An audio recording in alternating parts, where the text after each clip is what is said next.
Wall Street is a name that sends shockwaves across the globe in a way that no single leader or government can. It's without a doubt the crown jewel of the global financial system. That makes regulation of that system by the American government so challenging, yet so crucial. Nevertheless, there is no law more impactful for the lives of millions than the Glass-Steagall Act. This is a truth that we've now come to know now more than ever when we've witnessed what happened when it ceased to exist.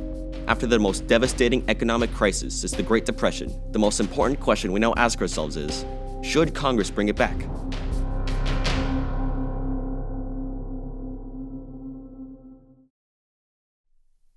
The year was 1933. The Great Depression was in full swing, caused in part by the notorious Universal Bank. These are large banks that played the role of your traditional commercial bank for consumers and businesses. However, they also engaged in the stock market just like investment firms. It's a very risky business, and when the stock market crashed, the effects were felt by everyone. So they said, we don't want this to happen again. And they said, we need to separate the banking system from the securities industry. President Franklin Delano Roosevelt signed the Glass-Steagall Act.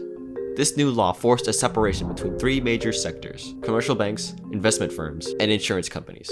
First of all, that prevented a lot of conflicts of interest. And it meant that if problems arose in one sector, they were less likely to spill over, and one sector could help another. Glass-Steagall lasted decades and maintained stability in a chaotic financial system. Over time, however, that would change. By 1999, Congress was on its way to pass the Gramm-Leach-Bliley Act, a bill that would remove the barriers of Glass-Steagall entirely. Bill S-900 to enhance competition in the financial services industry by providing a prudential framework for the affiliation of banks, security firms, insurance companies, and other financial service providers, and for other purposes. We are here today to repeal Glass-Steagall because we have learned that government is not the answer. Freedom and competition are the answers. It is a deregulatory bill, and I'm awfully proud to have been part of making it a reality. Conference report, our ayes, 362, nays, 57. In both the House and Senate, it passed with overwhelming bipartisan support. However, one of its opponents gave an infamously prophetic warning.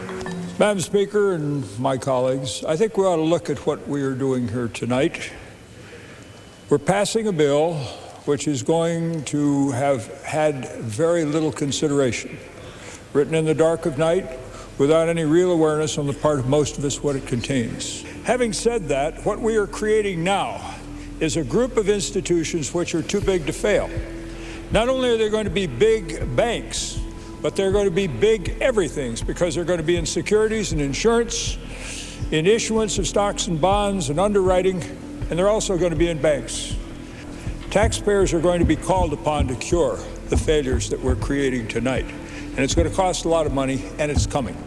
Too big to fail has become a notorious call sign for the worst financial disaster of the century. Too big to fail already became a problem in the 1980s. Now you're allowing the biggest banks not simply to spread across the country through their banking operations, but now affiliate with and merge with securities firms and potentially insurance enterprises. So that made banks much bigger, much more complex, and much more interconnected with the entire financial sector. And so you have too big to fail on steroids by the time you get to 2008. When these banks failed, they took the entire financial system with them. Now the banks could not help the securities firms because they were struggling just to survive themselves with great difficulty. And the securities firms certainly couldn't help the banks because they were all on life support. So the kind of systemic contagion and spillover that Congress had prevented with the Glass-Steagall Act was now back in full force. When the fire spread, Congress tried to put it out. It passed the Dodd-Frank Act in 2010 to stop another crisis from happening again.